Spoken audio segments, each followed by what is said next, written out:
We'll begin a discussion of corporate finance. There are basically two ways that corporations get money: debt and equity.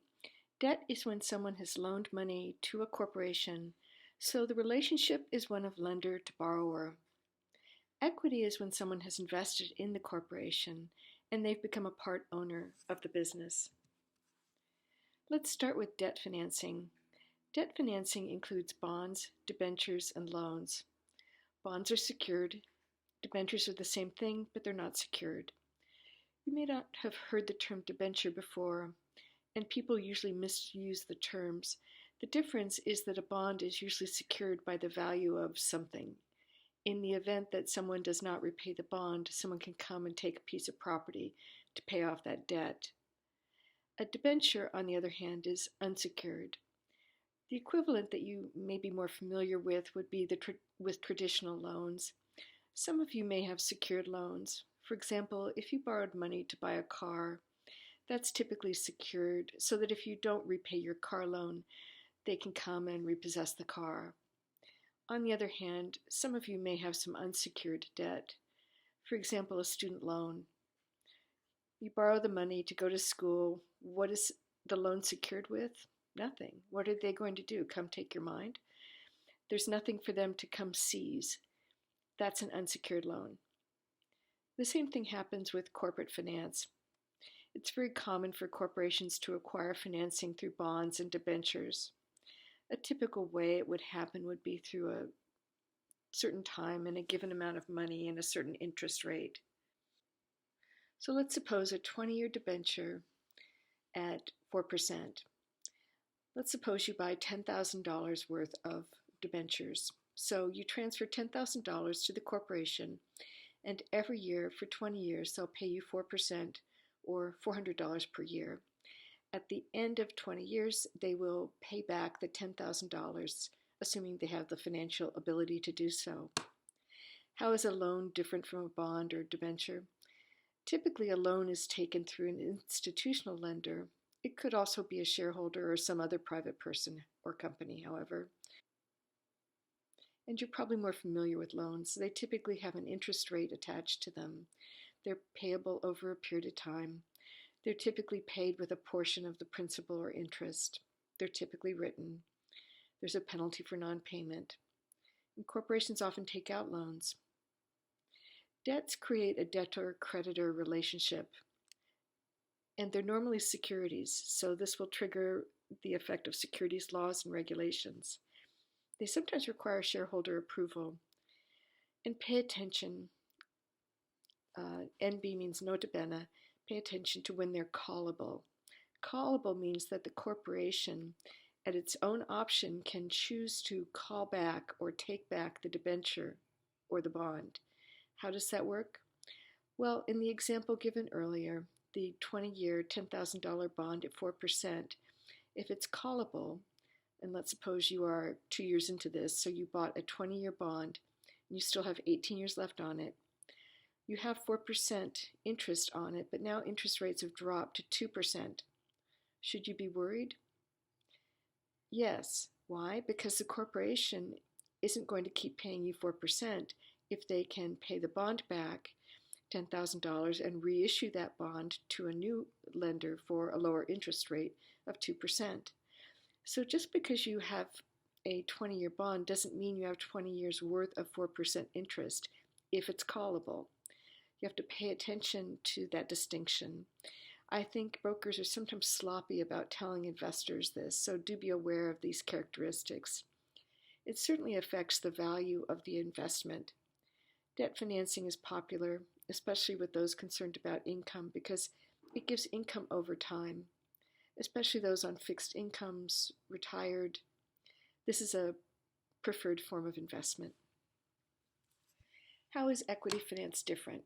Well, instead of a debt-creditor relationship, it's an ownership relationship. A shareholder of the corporation is a partial owner of the corporation. Shares of stock are securities subject to securities regulation. Stockholders, incidentally, and shareholders are the same thing. Stockholder vote on who's going to be the director, and sometimes stockholders also vote on extraordinary transactions. The kinds of transactions we've talked about before that either end or profoundly change the nature of the business may require a shareholder vote. This would include, for example, mergers or termination of a business. Stock is evidenced by a stock certificate. So there's a certificate issued by the corporation saying this person owns X number of shares of stock. If you own stock but you've never seen a certificate, it may be that the broker is holding it for you.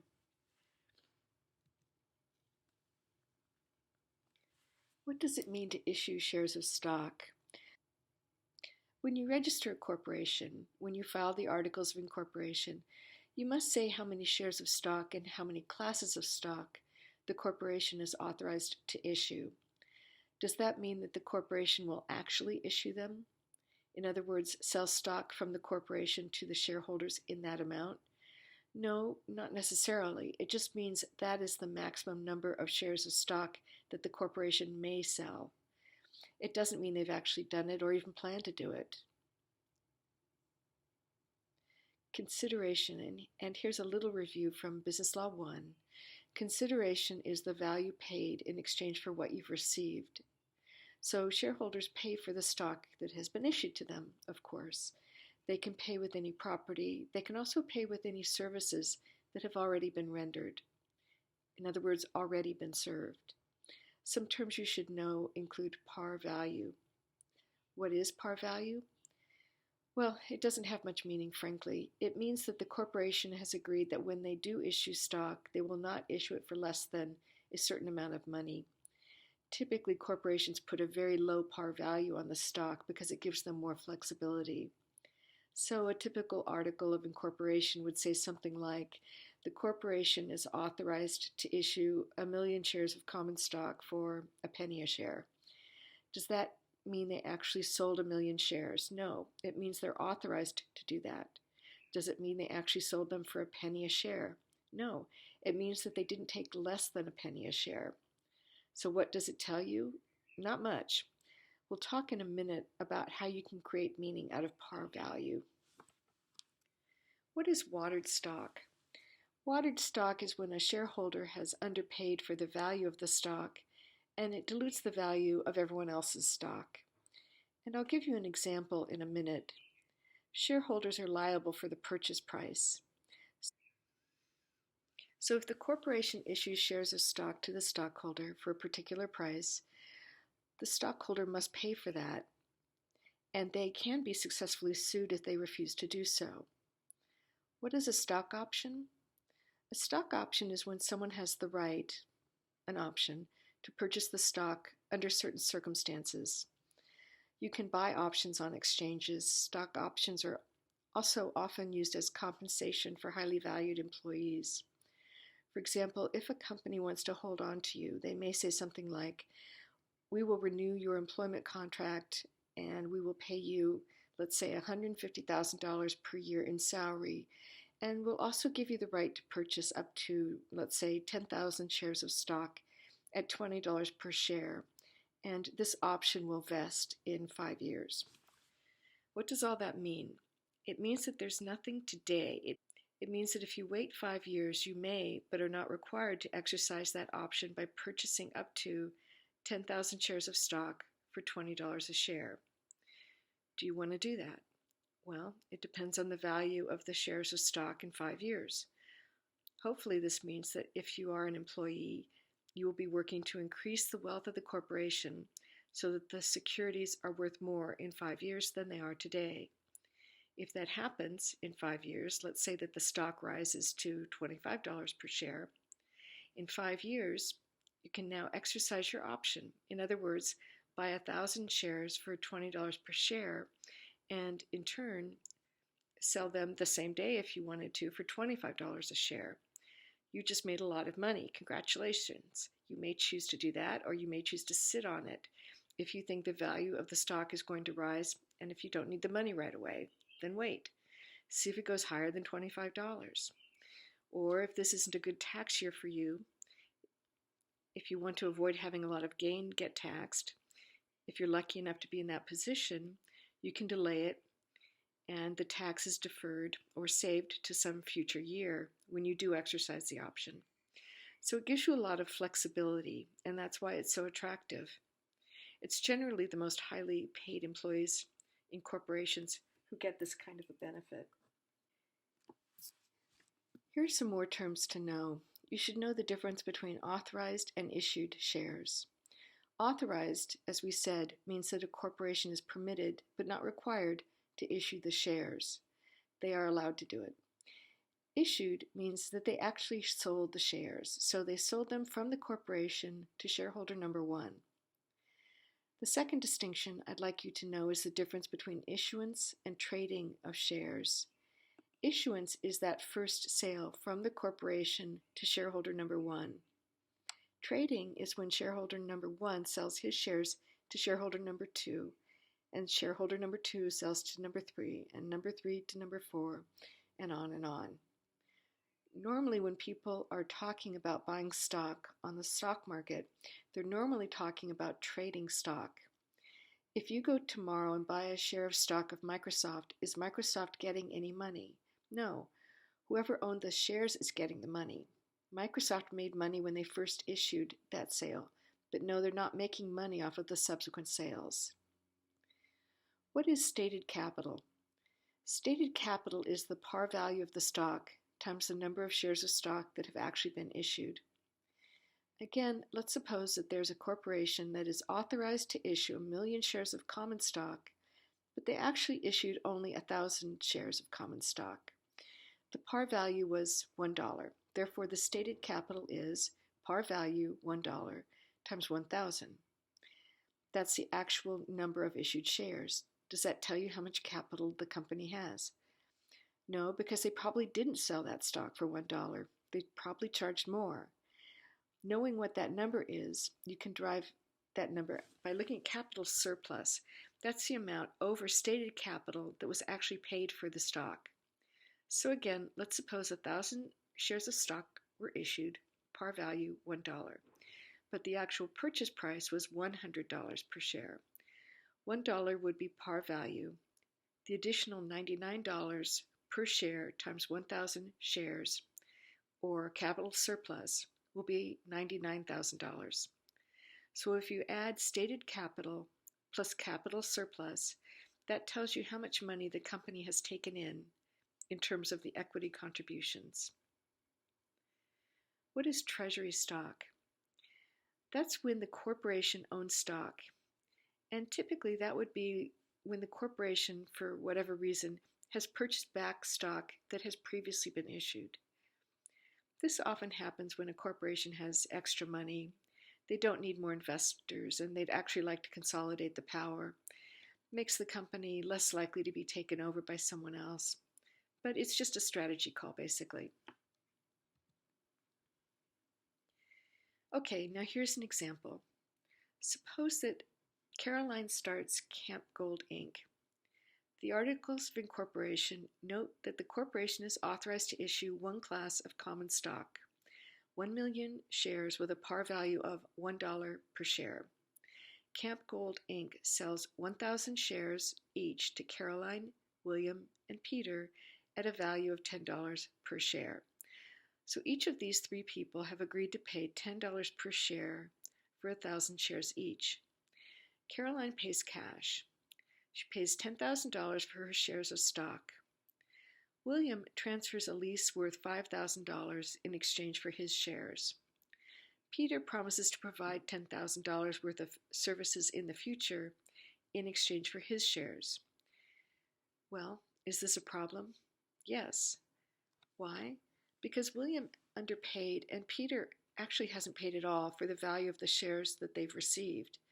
The total revenue that the corporation has raised is $15,000, $10,000 from Caroline and $5,000 from William's lease. That comes out to $5 per share after each of them promised to pay $10 per share. The fact that William and Peter have underpaid for those shares of stock has watered down the value of Caroline's shares. It has diluted the value. What does it mean to talk about classes of shares of stock? There are basically two categories of stock, common and preferred. Each corporation must have at least one class of common stock. What is common stock? It's what most of us think of when we think of being a shareholder. It means that you participate in the profit of the company, if there is any, and that you vote on the directors of the corporation. You are last in line for payment because you're an owner, not a creditor. So, will you get money from your investment? Maybe. Who gets paid ahead of you? Bondholders, debenture holders, lenders, preferred shareholders. If there is still money left after all those people get paid off, you get what's left in the same percentage as the percentage of stock you own in that corporation. If you own 10% of the stock in that corporation, then you'll get 10% of the profit. Notice also the way people make false assumptions about ownership in stock. A friend of mine's mother owned 10 shares of stock in a company she wasn't familiar with. It was a close corporation. I think she inherited it or something, and someone approached her and asked if she'd be willing to sell her 10 shares of stock. Her first reaction was, yeah, why not? What am I going to do with 10 shares of stock? What assumption was she making? She was assuming that there were lots of shares of stock and that therefore her ownership was not worth that much. Don't assume anything. It turns out that there were only 100 shares of issued stock. She actually owned 10% of the value of that company. So the absolute number of shares you own is not relevant. What is relevant is the percentage you own of all the shares that have been issued. When people talk about the risk-return aspect of being a shareholder, they're talking about the distinction between owning common stock and other ways of investing in corporations. For example, being a bondholder, debenture holder, or preferred stockholder. The greater the risk you take, the greater the potential reward. So although with common stock you stand last in line to get paid, there's no limit on the amount you could get paid. Contrast that with a bondholder. It doesn't matter how profitable the company is. The most you will get is a return of whatever the agreed upon interest rate was and your capital. The end. But with a common shareholder, you participate in all of the profit of the business. There's no limit to that. If you had a chance to invest early on in Apple, would you rather be a debenture holder or a shareholder? I'm hoping you're saying shareholder because if you were a debenture holder, Apple just has to repay you, and that's the end. If you're a shareholder, you participated in the growth of one of the most profitable companies that has ever existed. Congratulations. How is preferred stock different from common stock? The preferences basically have to do with the order of payment. There is a limit on how much they can get paid, and they get paid ahead of the common shareholders. So they're a little bit like bond or debenture holders, although technically it is an equity investment and not a debt investment. They usually have no or very restricted voting rights. Now, why would someone do this? Why would a corporation do this? Often they do it because they need more capitalization, but they don't want to give new shareholders power. An example of this would be several years ago with LA Times. At that time, LA Times was owned by the original family that had created the newspaper, the Chandlers. It has since changed ownership, but at that time the family needed more money and they didn't want to give up control. So they issued preferred stock with no voting rights. So you could become a preferred shareholder, but you would not be allowed to decide on who the directors of the LA Times would be. Instead, the family would control that. That's a typical example of when you could see preferred stock being issued. Preferred stock is sometimes convertible.